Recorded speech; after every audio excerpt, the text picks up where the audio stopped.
மக்களே நல்லா இப்படி பளிச்சுன்னு லைட் எரியுது பார்த்தீங்களா? தேர்ட் பிளாட்ஃபார்மில், அதாவது செங்கோட்டையில் இருக்க தேர்ட் பிளாட்ஃபார்மில் பார்த்தீங்கன்னா மதுரை டு செங்கோட்டை வண்டி வந்து உள்ளே வந்துட்டுருக்கு. அதாவது மயிலாடுதுறை எக்ஸ்பிரஸ் வந்துட்டுருக்கு மக்களே. அதே போல் இந்த பக்கம் பார்த்தீங்கன்னா தேர்ட் பிளாட்ஃபார்ம்லேயே தான் வந்து பார்த்திங்கன்னா திருநெல்வேலியிலேருந்து செங்கோட்டை வந்த வண்டியையும் அதே தேர்ட் பிளாட்ஃபார்மில் தான் நிப்பாட்டி வச்சுருக்காங்க. உங்களுக்கு தெரியுதா அந்த ரெட் கலர் லைட் அங்கே ஒன்று தெரியுது பாருங்களேன், தேர்ட் பிளாட்ஃபார்மில் நிப்பாட்டி வச்சுருக்காங்க. இதே தேர்ட் பிளாட்ஃபார்மில் தான் மதுரை வண்டியும் கொண்டு வர போகிறாங்க. ஸோ இப்போ நம்ம என்ன பார்க்க போகிறோம்னா இதை எப்படி ப்ளேஸ் பண்ண போகிறாங்க அப்படின்ட்டு தான். அரௌண்ட் ஒரு 100 மீட்டர்ஸ் டிஃபரன்ஸ், 100 மீட்டர்ஸ் இல்லை, ஒரு 50 மீட்டர்ஸ் டிஃபரன்ஸில் தான் நிப்பாட்டுவாங்கன்னு நினைக்கிறேன். ஏன்னா அந்த மாதிரி தான் வந்து எப்பயுமே அப்படி தான் பண்ணுறாங்க. இது எதுக்காக அப்படி பண்ணுறாங்கன்னு தெரில.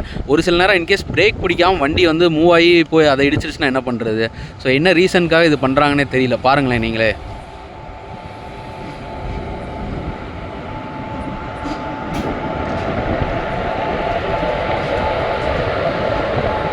பாருங்கள் எப்படி எவ்வளோ பக்கத்தில் போகுது பாருங்களேன். போய் இன்கேஸ் பிரேக் பிடிக்காமல் வண்டி அதில் மூவ் ஆகி இடிச்சிருச்சுன்னா கஷ்டம் தானே. ஸோ இது ஏன் இந்த மாதிரிலாம் கொண்டு போகிறாங்கன்றது தெரியல மக்களே. ஸோ உங்களுக்கு எதாவது தெரிஞ்சால் கண்டிப்பாக அப்டேட் பண்ணுங்கள், எப்படி கொண்டு போகிறாங்கன்னு பாருங்களேன். ஸோ நம்ம பார்த்துட்டு இருக்கிறது வந்து உள்ளே வந்துட்டு இருக்கிறது வந்து மயிலாடுதுறை செங்கோட்டை எக்ஸ்பிரஸ்ஸு. அதுக்கு முன்னாடி நின்றுட்டு இருக்கிறது பார்த்திங்கன்னா திருநெல்வேலி டு செங்கோட்டை எக்ஸ்பிரஸ் மக்களே. ஸோ இந்த வீடியோ பிடிச்சிருக்குன்னு நினைக்கிறேன். உங்களோட சஜஷன் என்றதை கண்டிப்பாக கமெண்ட்டில் சொல்லுங்கள். இன்னும் நல்ல வீடியோவில் சந்திப்போம் மக்களே.